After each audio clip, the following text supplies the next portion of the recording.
আমাদের দল বাংলাদেশের মানুষের সমর্থন নিয়ে রাষ্ট্র গঠনে, সরকার গঠনে সক্ষম হলে পরে আমরা এই শহীদ পরিবারদের নামে রাষ্ট্রের, দেশের গুরুত্বপূর্ণ সড়ক কিংবা রাষ্ট্রের বিভিন্ন গুরুত্বপূর্ণ সরকারি বেসরকারি স্থাপনার নামকরণ করব।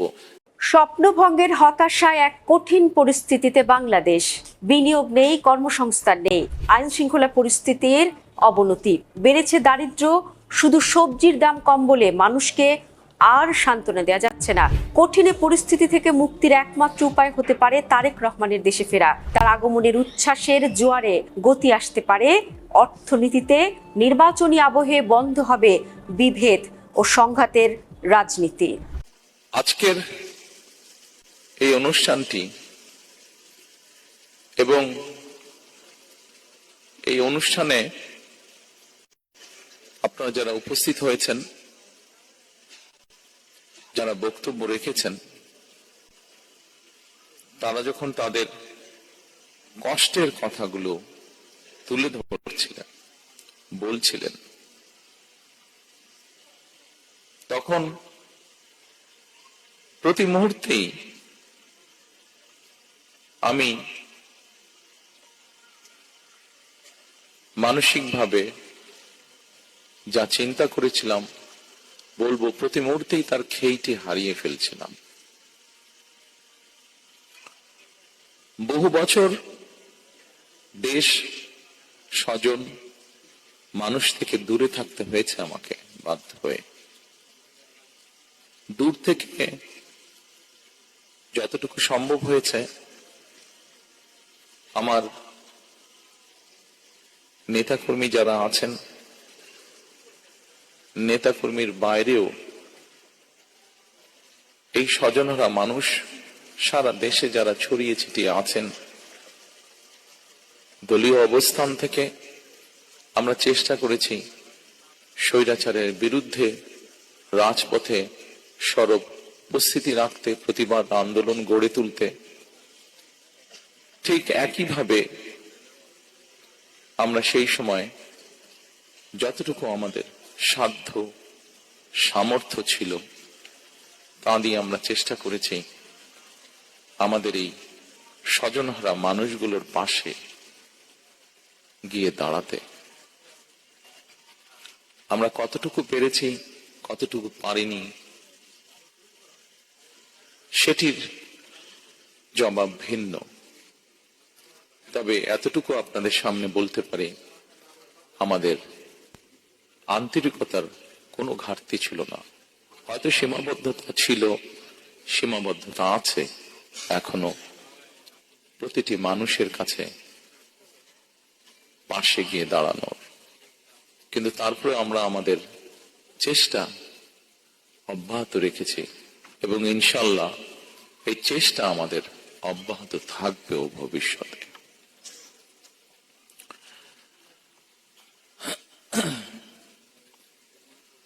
প্রিয় স্বজন হারা পরিবারের সদস্যবৃন্দ, ফ্যাসিবাদী শাসন আমলে আমাদের হাজার হাজার নেতাকর্মীকে অত্যাচার, নির্যাতন, হত্যা করা হয়েছে। হাজারেরও মতন নেতাকর্মীকে হতে হয়েছে গুমের শিকার, যার কিছু অংশের পরিবার আজকে এখানে হাজির আছেন। সারা দেশে ফ্যাসিবাদ বিরোধী আন্দোলনের সময় শুধুমাত্র বিএনপির নেতাকর্মীদের বিরুদ্ধে 1.5 লক্ষেরও বেশি মিথ্যে মামলা দায়ের করা হয়েছিল, যার বোঝা প্রায় 60 লক্ষের মতন নেতাকর্মীকে বয়ে বেড়াতে হয়েছে। এর ভেতরে লক্ষ লক্ষ নেতাকর্মী বছরের পর বছর, মাসের পর মাস, সপ্তাহের পর সপ্তাহ, দিনের পর দিন ঘর বাড়ি ছাড়া থাকতে হয়েছে, স্বজন হারা থাকতে হয়েছে। স্বজন থেকে দূরে থাকতে হয়েছে। এই সকল মামলাই ছিল রাজনৈতিক উদ্দেশ্য প্রণোদিত। গুম খুনের সেই বিভীষিকাময় দিনের বা রাতের অবসান হয়েছে। বাংলাদেশের মানুষ গণতন্ত্রের পথে হাঁটতে শুরু করেছে। যেসব মানুষরা তাদের স্বজন হারিয়েছেন, যেসব মায়েরা তাদের সন্তান হারিয়েছেন, যেসব বোনেরা তাদের স্বামীকে হারিয়েছেন, যেসব সন্তানেরা তাদের পিতাকে হারিয়েছেন, তাদের সত্যিকার ভাবে যদি বলতে হয়,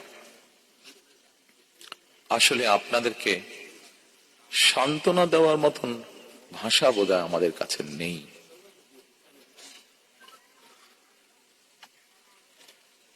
এক দুঃসহ সময় আমরা অতিক্রম করেছি। এই দুঃসময়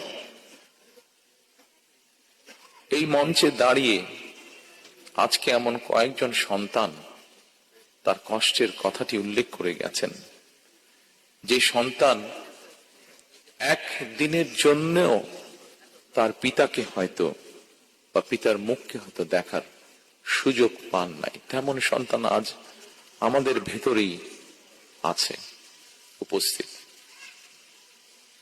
হয়তো বা একমাত্র আল্লাহ রাব্বুল আলামিন জানেন যে সন্তান তার পিতাকে না দেখার কষ্টের কথা এখানে বলে গিয়েছে।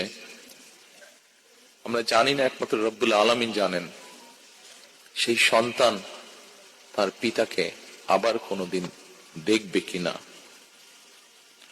অনেক সন্তান এখনো অপেক্ষায় আছেন। আমি এখানে ঢোকার সময়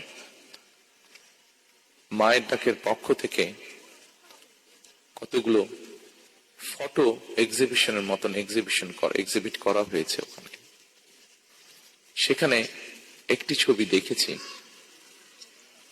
সেই ছবি থেকে আমার মনে হয়েছে, আমার মনের সাথে সেই ছবিটি মিলে গিয়েছে মনের কথার সাথে। অনেক সন্তান এখনো অপেক্ষায় আছে যে তাদের সেই গুম বা হারিয়ে যাওয়া, যেভাবে বলি গুম হয়ে যাওয়া পিতা হয়তো এখনো হঠাৎ করে তাদের দরজায় এসে কড়াতে নাড়বে। অনেক মা হয়তো এখনো অপেক্ষায় আছেন তার গুম হয়ে যাওয়া প্রিয় সন্তানটি হঠাৎ করেই মায়ের সামনে এসে হাজির হয়ে মা বলে ডাকবেন।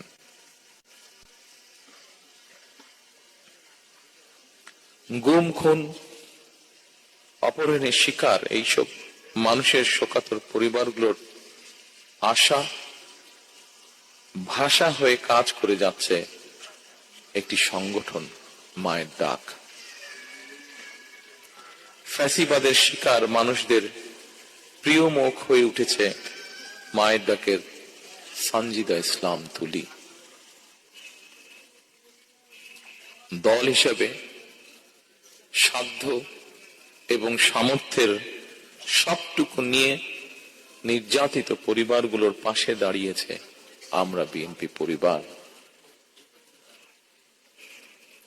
প্রিয় স্বজনহারা পরিবারের সদস্যবৃন্দ, ১.৫ শতকেরও বেশি সময় ধরে ফ্যাসিবাদ বিরোধী আন্দোলনের তীব্রতা কখনো কখনো হয়তো কিছুটা স্তিমিত হয়েছে, কিংবা আন্দোলন কখনো তুঙ্গে উঠেছে, এবং এই আন্দোলন করতে গিয়ে বছরের পর বছর ধরে অসংখ্য গুম খুন, অপহরণ, মিথ্যা মামলার হয়রানি, নির্যাতনের পরও বিএনপির একজন নেতাকর্মীও কিন্তু রাজপথ ছাড়েনি। একই পরিবারের এক ভাই গুম হয়েছে, আরেক ভাই গিয়ে তার জায়গায় পরের দিন রাজপথে আন্দোলনকে আরো তীব্রতর করার প্রতিজ্ঞার শপথ নিয়ে দাঁড়িয়ে গিয়েছে। কৌশলের নামে গুপ্ত কিংবা সুপ্ত বেশ ধারণ করেনি বিএনপির কর্মীরা। আমি বিশ্বাস করি, দৃঢ়ভাবে বিশ্বাস করি, যে দলের নেতাকর্মীরা অন্যায়ের বিরুদ্ধে এ ধরনের আপোষহীন ভূমিকা রাখতে পারে, সেই দলের বিরুদ্ধে ষড়যন্ত্র কিংবা অপপ্রচার চালিয়ে কেউ এই দলকে দমন করে রাখতে পারবে না ইনশাআল্লাহ। ফ্যাসিবাদী আমলের নির্যাতনের শিকার আমার সামনে বসা হাজারো প্রিয় মুখ, আপনাদের আত্মত্যাগ, আপনাদের বুক ভরা কষ্ট আমরা যারা আজ পেছনে রয়ে গিয়েছি, আমরা আমাদের সর্বশক্তি দিয়ে চেষ্টা করব যাতে এটি বৃথা না যায় ইনশাআল্লাহ।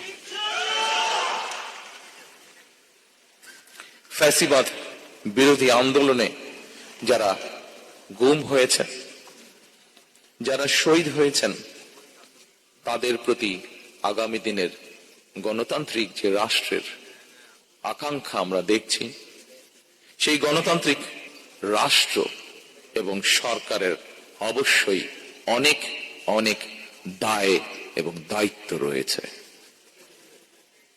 রাষ্ট্র কখনোই আপনাদেরকে ভুলে যেতে পারে না।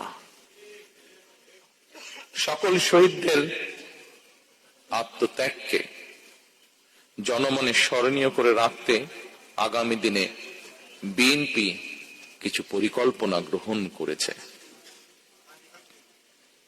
যদিও নির্বাচন কমিশনের বাধ্যবাধকতার কারণে এই মুহূর্তে আমি হয়তো বিস্তারিতভাবে সেই পরিকল্পনা আজকের এই অনুষ্ঠানে তুলে ধরতে পারছি না, কিন্তু তারপরে বলতে যদিও কষ্ট হচ্ছে যে আমরা দেখেছি নির্বাচনের কমিশনের রিসেন্টলি কিছু বিতর্কিত ভূমিকা বা বিতর্কিত অবস্থান। তারপরেও রাজনৈতিক একটি দায়িত্বশীল রাজনৈতিক দল হিসাবে আমরা ধৈর্যের পরিচয় দিতে চাই।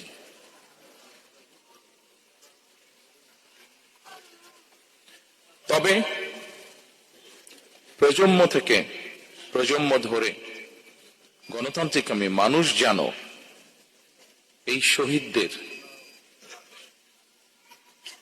বা এই গুম হয়ে যাওয়া সদস্য এখনো যাদের অপেক্ষায় আমরা আছি, এখনো যাদের অপেক্ষায় পরিবাররা রয়েছে,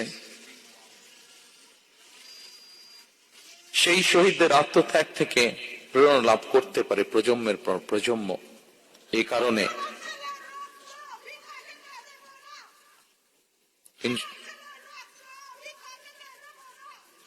ইনশাল্লাহ ইনশাল্লাহ মা, ইনশাল্লাহ আমরা আপনার সাথে আছি, আমরা আপনার সাথে আছি মা।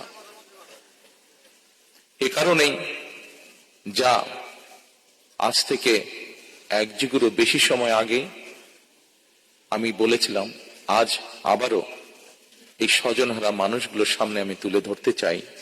সেটি হলো ইনশাল্লাহ আমাদের দল বাংলাদেশের মানুষের সমর্থন নিয়ে রাষ্ট্র গঠনে, সরকার গঠনে সক্ষম হলে পরে আমরা এই শহীদ পরিবারদের নামে রাষ্ট্রের, দেশের গুরুত্বপূর্ণ সড়ক কিংবা রাষ্ট্রের বিভিন্ন গুরুত্বপূর্ণ সরকারি বেসরকারি স্থাপনার নামকরণ করব,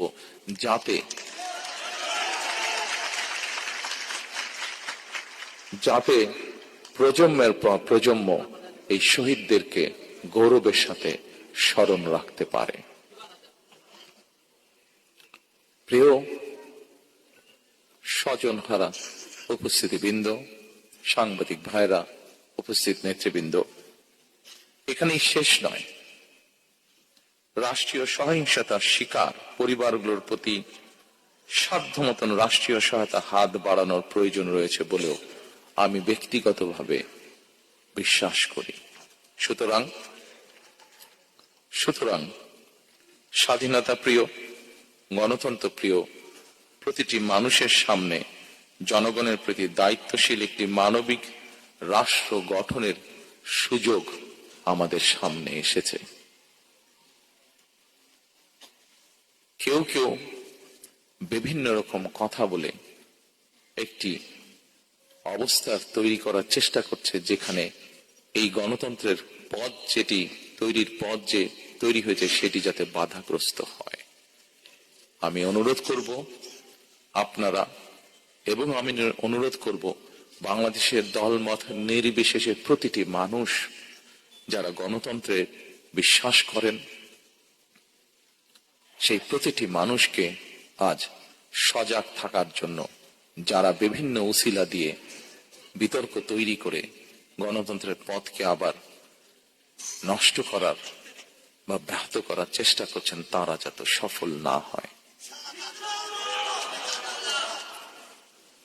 প্রিয় স্বজনরা, উপস্থিতিবৃন্দ, এবার যদি আমরা একটি দায়িত্বশীল গণতান্ত্রিক রাষ্ট্র এবং সরকার গঠনের সুযোগ হাতছাড়া করি, তাহলে গণতান্ত্রিক আন্দোলনের আমাদের যে শহীদ, সেই শহীদদের প্রতি জুলুম করা হবে, তাদের আত্মত্যাগের প্রতি অমর্যাদা করা হবে।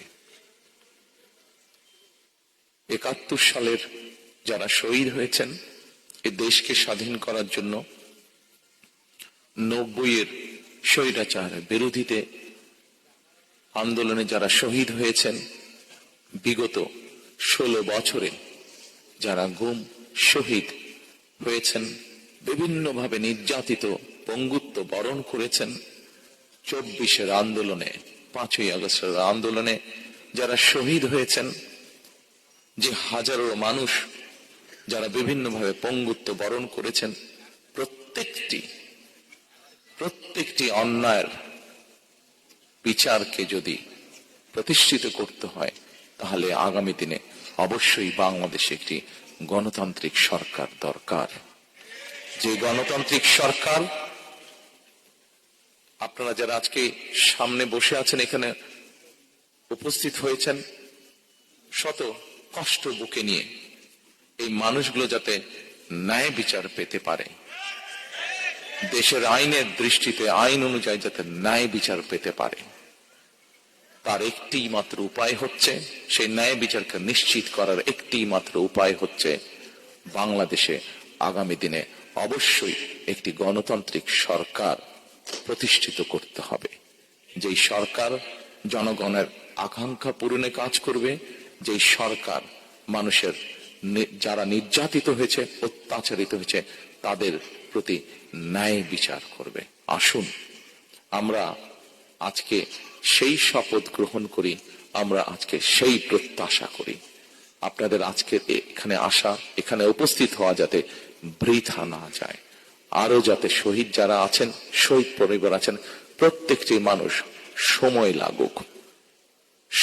লাগুক, কিন্তু ধৈর্যের সাথে আমরা যাতে আপনাদের প্রতি যে অন্যায় হয়েছে সেই অন্যায়ের বিচার যাতে হতে পারে, আপনারা যাতে ন্যায্যতা পেতে পারেন, সেই লক্ষ্যে আমরা কাজ করি, আমরা ধৈর্য ধারণ করি, আমরা আমাদের সজাগ থাকি, যাতে আমাদের গণতান্ত্রিক যাত্রা যা শুরু হয়েছে তাতে যাতে কেউ ব্যাঘাত করতে না পারে।